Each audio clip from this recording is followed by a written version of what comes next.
Foundation ಏನಿದೆ, ನನ್ನ ಆತ್ಮೀಯ ಸ್ನೇಹಿತ ಬ್ರಜ್ ಇದ್ದಾನೆ, ಬಹಳ ಅದ್ಭುತವಾದ ಒಂದು ಕಾರ್ಯಕ್ರಮಗಳನ್ನ ಈ ಆಯೋಜಿಸಿ ಜೋರಾಗಿ ಕೆಲಸಗಳು ಮಾಡ್ತಾ ಇದ್ದಾರೆ. ಆ ದೃಷ್ಟಿಯಿಂದ ಅವರಿಗೆ ಯಾವತ್ತೂ ನಾವು ಅಭಿನಂದಿಸ್ತೀವಿ. ಈ ಮಕ್ಕಳು ಯಾರು ಬಂದಿದ್ರಲ್ಲ ಇಲ್ಲಿ, ಸ್ಪೆಷಲಿ ನಮ್ಮ ಹೆಣ್ಮಕ್ಳು, ಅವ್ರನ್ನ ನೋಡ್ತು ಅಂದ್ರೆ ಏನ್ ಖುಷಿ ಆಗತ್ತೆ. ನಿಜವಾಗ್ಲು ಎಷ್ಟು ಖುಷಿ ಆಗತ್ತೆ ಅಂದ್ರೆ, ಇವತ್ತು ನಮ್ಮ ದೇಶದಲ್ಲಿ ನಮ್ಮ ಹೆಣ್ಮಕ್ಳು, ಹಂಗೆ ಹಂಗಂತ ಹೇಳಿದ ತಕ್ಷಣ ಗಂಡು ಮಕ್ಳು ಇಲ್ಲ ಅಂತಲ್ಲ, ಎಲ್ಲ ಇದ್ದಾರೆ. ಇವತ್ತು ಹೆಣ್ಮಕ್ಳು ಎಷ್ಟು ಜೋರಾಗಿದ್ದಾರೆ ಅಂತ ಹೇಳಿದ್ರೆ, it is a heart warming things, fantastic. ನನಗೆ ಬಹಳ ಹಿಡಿಸ್ತು. ಎಲ್ಲ ಹುಡುಗರು ಹುಡುಗಿಯರು ಜೋರಾಗಿರ್ಲಿ, ನಮ್ಮ ದೇಶ ಸುಭಿಕ್ಷವಾಗಿರ್ಬೇಕು ಅಂತ ನಾವೆಲ್ಲರೂ ಹಾರೈಸ್ತೀವಿ. Awan Foundation, especially I want to thanks Mr. Brajagisa Pradhan for selecting me for the social impact award. Many thanks to him. And what I heard that today around 300 students will be given scholarship. And I was just listening. He बोल रहे थे कि that high stake is more than 1 lakh rupees. And you just imagine how many 300 students, how much money they are distributing here. And thanks to once again Awan Foundation, they are doing lot of work. I have been associated with them for a quite long time, and I want to be associated. Not only me and we all our Odia fraternity here in Bangalore want to be associated with Awan Foundation. Once again, thanks to him. Jai Jagannath, Jai Karnataka. ಎಲ್ಲರಿಗೂ ನಮಸ್ಕಾರ. ಇದು ಅವಾನ್ foundation ಕಡೆಯಿಂದ ನಾವು ಹಿಂಗೆ ಕೆಲಸ ಮಾಡ್ತಾ ಇದ್ದೀವಿ ಕರ್ನಾಟಕ ಬೆಂಗಳೂರಲ್ಲಿ. ನಮಗೆ ಅವರು ಸನ್ಮಾನ ಮಾಡೋಕ್ಕೆ ಕರೆಸಿದ್ದಾರೆ ಅವಾನ್ ಫೌಂಡೇಶನ್ ಇಂದ. ಎಲ್ಲರಿಗೂ ನಮ್ಮ ಕಡೆ ಶುಭೇಚ್ಛೆಗಳು. ನಾವು ಇಲ್ಲಿ ಓದ್ಬಿಟ್ಟು ಅವ್ರು ಬಂದಿದ್ದೀವಿ. ಇಲ್ಲಿ ಕರ್ನಾಟಕದಲ್ಲಿ ಇರೋರು ಬೆಂಗಳೂರಲ್ಲಿ ನಾವು ಮಾತಾರಿಣಿ ಒಡಿಯಾ ಸೇವಾ ಟ್ರಸ್ಟ್ ಫೌಂಡರ್ ಆ್ಯಂಡ್ ಪ್ರೆಸಿಡೆಂಟ್. ನಾವು ಇಲ್ಲಿ ಎಲ್ಲವ್ರಿಗೆ ನಾವು ಸಪೋರ್ಟ್ ಮಾಡ್ತಾ ಇದ್ದೀವಿ. ಹೆಂಗೆ ಅಂದರೆ, ನಾವು ಇಲ್ಲಿ ಬೆಂಗಳೂರಿಂದ ಡೆಡ್ ಬಾಡಿ ಯಾರೋ ಬಡವರು ಕಾಸಿಲ್ಲ, ಅವರು ನಮ್ಗೆ ಫೋನ್ ಮಾಡ್ತಾರೆ, ಸಪೋರ್ಟಿಂಗ್ ಬೇಕಂದ್ರೆ ಹೇಳ್ತಾರೆ. ನಾವು ಇಲ್ಲಿಂದ ಆಂಬುಲೆನ್ಸು ಇಲ್ಲ ಅಂದರೆ ಫ್ಲೈಟ್ಗೆ ಅವರು ಊರಿಗೆ ನಾವು ಕಳಿಸ್ತಾ ಇದ್ದೀವಿ. ಆಮೇಲೆ ಬ್ಲಡ್ ಡೊನೇಟ್ ಎಲ್ಲ ಹಾಸ್ಪಿಟಲ್ ಬಗ್ಗೆ ಎಲ್ಲ ಹೆಲ್ಪ್ ನಮ್ಮ ಕಡೆಯಿಂದ ನಾವು ಸಹಾಯ ಮಾಡ್ತಾ ಇದ್ದೀವಿ.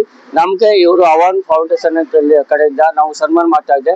ನಾವೆಲ್ಲರಿಗೂ ಧನ್ಯವಾದ, शुभेच्छा। कभी भी देखो कुछ ना कुछ आवन फाउंडेशन करते रहते हैं, क्या कुछ ना कुछ कार्यक्रम बोले तो आज का कैसा है, क्या कहना चाहेंगे? सर, आप जैसे लोग जो हमारे सपोर्ट में है, इतने सारे मीडिया रिपोर्टर्स, कर्नाटका के इतने सारे रिपोर्टर भाई जो हमारे साथ काम कर रहे हैं, मैं सबको पहले धन्यवाद देना चाहूँगा कि हमारा कहीं पे भी प्रोग्राम हो रहा है तो आप लोग हमको सपोर्ट कर रहे हैं। आपके सपोर्ट के कारण हम आगे बढ़ रहे हैं। आज जो आप ये देख रहे हो, हर साल हम लोग प्रोजेक्ट लक्ष्य का काम करते हैं। हमारा 3 प्रोग्राम है जो बच्चों को इंडिविजुअली एम्पावरमेंट करते हैं, जो फाइनेंशियली सपोर्ट के साथ। एक है प्रोजेक्ट लक्ष्य जो सबसे बड़ा है, उसके साथ प्रोजेक्ट उन्नति, एंड दूसरा है Vidyamrit. Vidyamrit is a scholarship programme and second one is the project Unnati and project Lakshya. Today हम लोग प्रोजेक्ट लक्ष्य के ऊपर काम कर रहे हैं, जिसमें 300 बच्चे 300 प्लस बच्चों को हम लोग उनका टोटल जो एजुकेशन फी है, कॉलेज का जो फी है, जैसे MBA है, BTech है, बैचलर डिग्री हो, मास्टर डिग्री हो, ये सारे चीज को हम कंप्लीट करवा रहे हैं। टोटल कोर्स फी उनको स्पॉन्सर कर रहे हैं, उनका tuition fee, lodging fee, food, everything to complete their education. ये हम कैसे सिलेक्ट करते हैं, कैसे बच्चों को हम दे रहे हैं, जिसका फाइनेंशियली साउंड नहीं है, जो सिंगल पेरेंट है और जिनके कोर्स फी के कारण उनका एजुकेशन रुका हुआ है। ये पहला क्राइटेरिया है। दूसरा क्राइटेरिया उनका परसेंटेज अच्छा होना चाहिए, 80+ परसेंटेज होगा तो हम उनको सिलेक्ट करते हैं। तो डेफिनेटली मैं बताऊंगा कि ये एक ऐसा इनिशिएटिव है जिसमें ड्रॉप आउट जो होते हैं, आप देखते हो सोसाइटी में बहुत सारे बच्चे हैं जो बोलेंगे कि यार आप गैरेज में क्यों काम कर रहे हो, नहीं सर मेरा एजुकेशन कंप्लीट नहीं कर पाया, मैं एक दुकान में काम कर रहा हूँ, क्यों मेरा एजुकेशन कंप्लीट नहीं कर पाया। कारण क्या है कि फाइनेंशियली सपोर्ट नहीं है, मेरे पेरेंट्स सपोर्ट नहीं कर पाए, मेरे पेरेंट्स नहीं रहे। तो मुझे लग रहा है कि ऐसा कि इनिशिएटिव को लेके हम जब आगे जाएंगे, मुझे लग रहा है कि हम ड्रॉप आउट रेट को रिड्यूस कर सकते हैं दूसरा, हमारा सोसाइटी में बहुत टैलेंटेड बच्चे हैं। मैं देखा हूँ बहुत सारे बच्चे जो पानी पूरी बेचते हैं, उनका टैलेंट आप कंपेयर नहीं कर सकते हो। तो मुझे लगता है कि every talent deserves a chance, and वो चांस लेके आया है आह्वान फाउंडेशन ने। एक लक्ष्य का प्रोजेक्ट के नाम के हिसाब से हम लोग ये लेके आए हैं, और हमारा टैगलाइन भी वही है कि every talent deserves a chance. Award भी दे रहे हैं कितने? सबसे बड़ा चीज है, देखिए हमारा जो देश है, हमारा जो सोसाइटी है, ये ऐसे कुछ अच्छे लोगों को लेके ही आगे बढ़ रहा है। ऐसे लोग रहेंगे तब जाके आगे बढ़ सकते हैं हम लोग। तो हमारे साथ मनोज सर हैं जो सोशल इम्पैक्ट अवार्ड विनर है। और मैं आपको बताऊं कि ये अवार्ड ऐसे नहीं कि हम कोई ऑर्गेनाइजेशन दे रहा है। आह्वान फाउंडेशन एक नेशनलाइज ऑर्गेनाइजेशन है, नीति आयोग रजिस्टर्ड ऑर्गेनाइजेशन है, सबसे बड़े लेवल में हम काम कर रहे हैं। तो हमारा जो अवार्ड है ये रिकॉग्नाइज्ड अवार्ड है, ये फेलिसिटेशन वाला अवार्ड नहीं है। तो सबसे इम्पोर्टेंट है, मनोज सर सोशली बहुत काम कर रहे हैं, लोगों के लिए सोसाइटी में बहुत बड़ा इम्पैक्ट क्रिएट किए हैं। तो उनका प्रोफाइलिंग को देखते हुए हमने शॉर्टलिस्ट किए और सोशल इम्पैक्ट अवार्ड उनको दिया जा रहा है। उसके साथ हमारे साथ और 12 अवार्डी है जो सोशल मानवता अवार्ड है, आह्वान मानवता आइकन अवार्ड उनको मिल रहा है। आह्वान मानवता आइकन अवार्ड का ये मीनिंग है, जो ह्यूमैनिटी के कारण जो अच्छे काम कर रहे हैं सोसाइटी में, बहुत सारे लोगों को हम ऐसे सिलेक्ट करके उनसे शॉर्टलिस्टेड 12 लोगों को हम दे रहे हैं।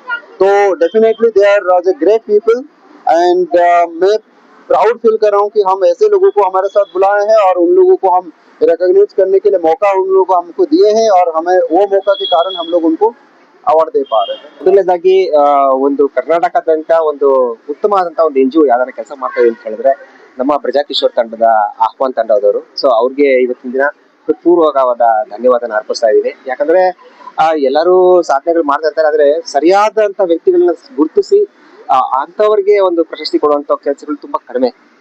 ಅಂತ ಒಂದು ಸಂದರ್ಭದಲ್ಲಿ ಈ ಒಂದು ಆಹ್ವಾನ್ ಫೌಂಡೇಶನ್ ಅವರು ಈ ಕೆಲಸಗಳನ್ನ ಮಾಡ್ತಾ ಇದ್ದಾರೆ. ಸೊ ಅವ್ರಿಗೆ ಅಭಿನಂದನ ಪೂರ್ವಕವಾದಂತಹ ಧನ್ಯವಾದ ಅರ್ಪಿಸ್ತಾ ಇದೀನಿ. ಹಾಗೆ ಅವ್ರು ಮಾಡ್ತಾ ಇರ್ತಕ್ಕಂಥ ಕೆಲಸಗಳಿದೆಯಲ್ಲ, ಅದು ನಿಜಕ್ಕೂ ಪ್ರಶಂಸನೀಯ. ಯಾಕಂದ್ರೆ ಎಜುಕೇಶನ್ ಸೆಕ್ಟರ್ ಆಗಿರ್ಬೋದು, ಸಾವಿರಾರು ಸ್ಕೂಲ್ಗಳನ್ನ ನೀವು ಅಂದ್ರೆ ಅವ್ರ ತೆಕ್ಕಿಗೆ ಆಹ್ವಾನ್ ಫೌಂಡೇಶನ್ ತೆಕ್ಕಿಗೆ ತಗೊಂಡು ಅದನ್ನ ಇಂಪ್ರೂವ್ ಮಾಡೋಂಥದ್ದು ಇರ್ಬೋದು, ಕಂಪ್ಯೂಟರ್ ಎಜುಕೇಶನ್ ಕೊಡ್ತಾ ಇರ್ತಕ್ಕಂಥದ್ದಾಗಿರ್ಬೋದು, ಮತ್ತೆ ಎಸ್ಪೆಷಲಿ ವುಮೆನ್ ಎಂಪವರ್ಮೆಂಟ್ ಅಂದ್ರೆ ಮಹಿಳಾ ಸಬಲೀಕರಣಕ್ಕೆ ಏನ್ ಕೆಲಸಗಳು ಮಾಡ್ತಾ ಇದಾರೆ ಇವರು.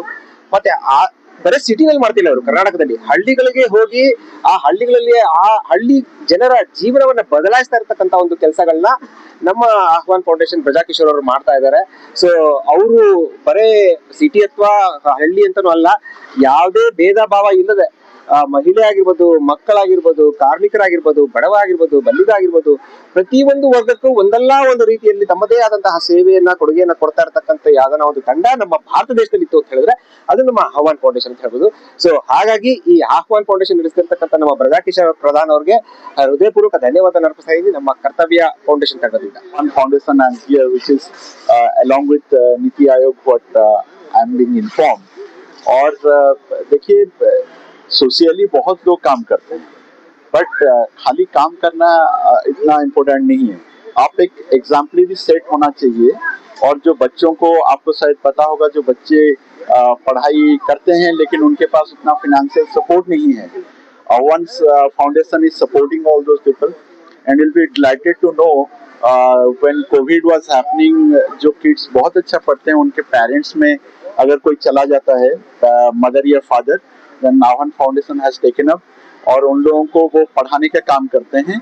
और ये एक अपने तरह से एक बहुत बड़ा काम है जो भगवान के लिए किया जाता है मेरे ख्याल से. And my completely heartfelt gratitude and best wishes to आह्वान फाउंडेशन. मेरा नाम तंजिल पाशा, मैं डिग्री पढ़ रहा हूँ. शुक्रिया आह्वान फाउंडेशन के वास्ते, शुक्रिया मेरे को मोटिवेशन करने के लिए, स्टडीज़ के लिए हेल्प करने के लिए. थैंक यू फॉर आह्वान फाउंडेशन. उनके लिए स्टडीज़ के लिए हेल्प हो रहा है. थैंक यू फॉर अच्छे मार्क्स के लिए सब मिल रहा है. थैंक यू फॉर आह्वान फाउंडेशन.